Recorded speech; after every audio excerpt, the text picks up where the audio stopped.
transformateur, là-bas c'est pas un transformateur. Ouais, ça c'est tous les entrailles, le moteur et tout. Ouais. Là, vous pouvez pas prendre de photos à terre. Si vous pouvez, derrière dans la cabine.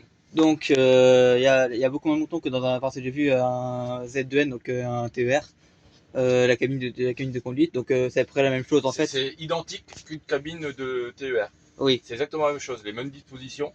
Oui. Tout est pareil, tout est à l'identique, sauf que la commande elle est différente. Des fois c'est un cerclo, des fois c'est une manette. Ah oui, des fois c'est un cerclo, oui, parce que voilà. Sur les machines. Sur les anciens TGV, c'est un cerclo, donc c'est comme une espèce de volant, mais c'est pas juste un volant en fait, c'est ce qui va en gros de tractionner. Un cerclo, c'est la même chose, ouais. Ça sert. C'est un manipulateur de traction qu'ils appellent. Ça, c'est un manipulateur de traction, et le cerclo, c'est également le même nom, manipulateur de traction, sauf que on le bouge circulairement, tandis que là, on les manipule vertical ou horizontal. Ouais, donc ensuite, bah là il y a des commandes.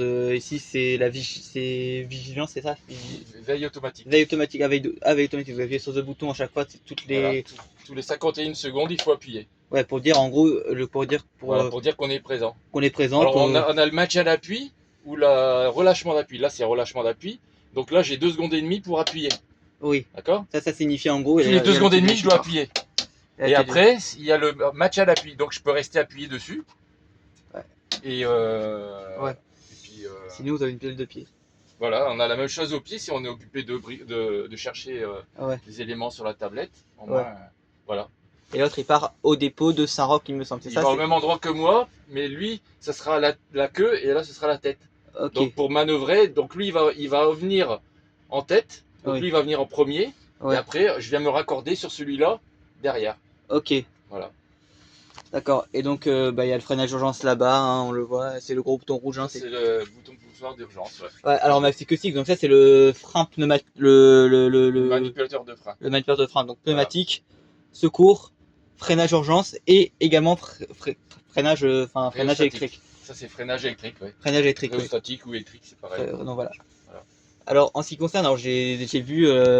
Je sais pas si vous êtes au courant, enfin je pense aussi l'accident de train en Espagne là. Ouais. C'est assez bizarre, on attend l'enquête évidemment pour savoir ce qui s'est exactement passé. Mais s'il y a eu un à Saint-Jean-de-Compostelle en 2013. Ouais, c'est ça, ouais, tout à fait. Mais c'est différent. Saint-Jacques-de-Compostelle, c'était le conducteur qui a fait n'importe quoi. Il a fait un excès de vitesse. Oui, et eux, ils n'ont pas la même chose que nous. Nous, on a le KVB ici.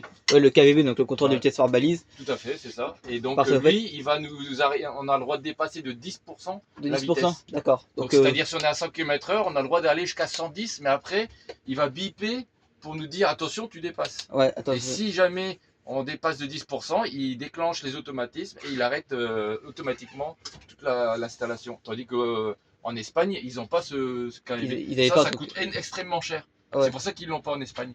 Tandis que nous, ils ont voulu assurer la sécurité. Ça coûte très très cher, mais au moins, il n'y a plus de risque. Au moins, il n'y a plus de risque. Parce qu'il y a aussi des accidents de TGV. Ce qui s'est passé en Espagne en quelle année? 2013. En 2013, ça ne se reproduira jamais en France. Parce que nous, on a le contrôle vitesse par balise. Ouais. Ça, c'est impossible que ça se passe en France. Ouais. Mais il y a aussi eu des accidents de TGV aussi en France, comme l'accident d'Exversheim, le lendemain des attentats. Ouais, ça c'est parce qu'en fait, c'est des décès. Et donc le KVB, il n'était pas en service. Il était pas en service comme le RTMS, donc c'est l'assignation en cabine. Il y a pas ça, et puis il y a eu le cadre traction, donc qui donne les instructions au conducteur. En fait, il y avait apparemment un espèce d'interphone ici sur cette partie-là en fait. C'est là l'interphone. À l'interphone ici. Ouais. Et du coup, il était occupé apparemment par un message, et il a pas vu que le conducteur en fait il avait mis des à-coups, et du coup ça retarde les freinages, et du coup comme c'était un virage, ça peut la même configuration qu'à Saint-Jean-de-Compostelle, c'est vraiment que le train déraille dans un vide. Sauf qu'il n'avait pas le KVB parce que c'était une ligne d'essai. Donc dans la ligne d'essai, il est chanté en fait. Ok. Le KVB. Voilà, il faudra que je vous laisse. Ouais, merci. Hein, voilà.